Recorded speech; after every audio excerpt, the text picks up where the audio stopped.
All right, in this lesson, we're going to talk about the content update strategy. Sometimes we'll refer to this as doing a content refresh. And so let's talk about what I mean by that and what we're going to cover in this lesson. First of all, we're going to talk about should you update your old blog content.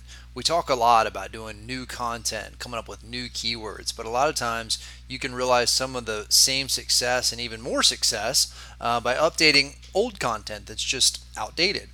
So which content should you update? How do you prioritize this? What kind of things should you change? When you go to republish it, how do you do that? Like, what are the specific items you need to change? And then just some tips and best practices to help you get started with this. So updating your content, it's a great idea for some people and in some cases, but should you do it? So one thing to know is that freshness is a factor for Google. And there's some debate, I guess, about how much it matters, but in terms of topics that change quite a bit. So let's first break down what is evergreen content versus content that needs to be updated more often. So evergreen content might be, grandma's recipe for chocolate chip cookies. That recipe isn't going to change. It was the same 10 years ago. It'll be the same 10 years from now. An article about the best ways to make money online would look a whole lot different 10 years ago than it does now because there are new programs, new systems, companies have gone out of business, all kinds of things. And so in that case, freshness is a really big deal. The fact that you've published it fairly recently and Google knows that it's up to date. All right, so when you update content, there's a few advantages to it. One, you can use more keywords, things you may have missed in your old content. And again, like when new stuff comes around that wasn't there, that's an opportunity to maybe just add in a new section, a new subtopic into your content to further expand what you already have. And then you can also improve your click-through rate in Google. So you can see on the screenshot here, we Googled make money from your website, and the first article is from Niche Pursuits, the 53 ways to make money from a website or a blog. The date on that is January of 2018. Now this article was originally written several years before that, but we've come back and updated it, and so now the list is longer. We've got more ideas than ever. We've taken some out that are no longer relevant, and so that's kind of what we're talking about when we talk about fresh content. And when you see that, if you were searching this, by nature, you are kind of looking for something that's still relevant and up to date. So if I saw this in the search results and my date was displayed like this and it said 2011, as the searcher, that might be less appealing to me because I'm thinking, well, a whole lot's changed in 2011 as far as making money online. So I might skip right past that and look for something that's a little bit more fresh. And so that's your advantage by doing that. So the content you should update. Here's just a few things to take a look at. Obviously, older posts on your website, stuff that maybe you published 2, 3, 4 years ago, or even more. Find some things that are already bringing in a good amount of search traffic. And the reason for that might sound counterintuitive, but if there's something that's doing pretty well in Google right now, that means that Google likes that post. There might be opportunities to add in just more content, more keywords, more sections like subsections into that article can help you rank for even more stuff. So you're kind of taking a winner and making it even better so you can rank for more and more stuff. Another one is kind of the opposite of that, pages that have been poorly optimized in the past. You wrote something without a keyword in mind, and now you can go back and update the title, update the description, maybe change out some of the content, give it a little refresh, and then republish that content so you have a chance to rank. Annual lists, so best of lists, awards you've given out, things like that. There's an example from digitalmarketer.com. They always put out a list of their best, like their most effective subject lines for their emails every year.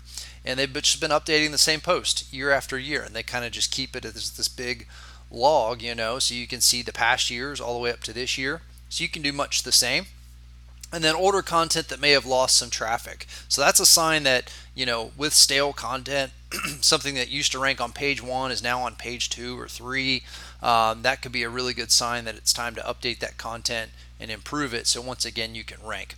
And so down below is a screenshot of an article on Side Hustle Nation about flipping cars. The date was 2016 on that, so now it's a couple years old. Looks like it probably still gets decent traffic, which is great when you go to do how to flip cars. But improving this, there's probably a bunch of other aspects and keywords and things that could be added to that to make it even better. So this is just one example of the kind of content that you could update on your site. All right, so let's talk about adding and pruning your content. Content length definitely matters. Study after study has been done on this to show that page one content, those first 10 or so results in Google, average about 2,000 words per article to be on page one. That doesn't mean that every article on your site needs to be 2,000 words or more. Some stuff just doesn't warrant that long of content, but that's just to give you an average. So to check the length compared to your competitors, the first tool here, which will be linked to here down below the video, you can check out. It's called the SEO Rambler. It's a free tool. Basically, it'll just give you the average of the top 3 and then the top 10 as a whole, so you can see what's ranking now. Is it 1,000 word content? Is it 5,000 word content? So you can kind of know what you've got to shoot for if you're trying to rank for that keyword, and that'll give you a good goal when you're adding to your existing content. And then other things, when we talk about pruning your content, you want to look at what are the top ranked articles today talking about. Look for gaps in your content by seeing what they're saying. Or do they cover this whole aspect about a particular product that you don't even mention? If so, that's a really glaring gap and something you could go easily add into your content, beef up the length, and also get a little boost as far as just the relevancy is concerned. And then trimming down and pruning your content. So if you've got stuff that's no longer relevant, stuff that's outdated, take it out. Sometimes it's better to prune down if necessary, especially when you're giving out information that's no longer valid or no longer true. And then always keep your URLs intact. So this just means that don't change the actual link to your article, right? Just keep that the same. You don't want to change that. That way any old links pointing to your site, any places it's been shared on social media in the past, all of that stuff is still going to work. So just don't mess with that. Next is keyword optimization. So how to find new keywords when you update your content. Obviously, make sure you've got a target keyword. We've talked a lot about that, a primary keyword for the article. So you may have that already. If not, you should find one, okay? And so we've got a lot of lessons on that. But the bigger thing here is looking for new LSI keywords. And that just means, it's kind of a fancy acronym for like related keywords to your topic, right? Other things people are searching for that are pretty similar. So using free tools like Ubersuggest, Answer the Public. There's a questions feature in Ahrefs if you use that tool. All of these things will give you some ideas. You can just punch in the topic, whatever it is, and it'll give you questions, things that people are asking about that, and this will give you some things you could add to your article to beef it up and give you some additional keywords that you could possibly rank for with that old article. And then of course you can look at your competitors as well. So look at the other sites that are ranking well for your primary keyword. You can put them into Ahrefs, SEMrush, and see, okay, what's every keyword that this page ranks for? And odds are you're going to find some really good stuff in there that they're ranking for right now that you're not. And so that's going to be even more stuff that you can add, more keywords you can add, more sections you can add to your content to get the most out of it. Increasing the time on page. So time on page is a big ranking factor for sure. So usually it means high quality content, and that's a signal to Google, and that's why it matters, and it makes sense. If somebody goes to your site and they spend 6 minutes reading an article, that's a good sign to Google that they got what they came for. It was really engaging content because it kept them there. On the flip side, if they go there and they spend 6 seconds and then they hit the back button, that's a bad sign. And so, over time, Google sort of understands that, and that's part of how they rate content and in their effort to show you the best, most relevant results. And so you can improve your readability by going back to your old content and just breaking up large blocks of content, adding some line breaks in there, some white space, some videos, some images, infographics, things like that to supplement your content. Even finding a related podcast that you can embed, and it's going to keep people on your site for longer. Imagine if they're reading your article and you embed a podcast, maybe even not one you recorded, but one that you like, that you feel like helps the content, and somebody stays on your page for 30 minutes and listens to that episode. Obviously, that's great for your time on page. And so, in general, you want to ensure that your layout is very user friendly and sort of pleasing to the eye. So that's just another simple thing you can do without even really writing any new content. Just go back and give the look of your content a refresh, and you can really do yourself some favors there. And then republishing your content. So let's talk about how to actually do this.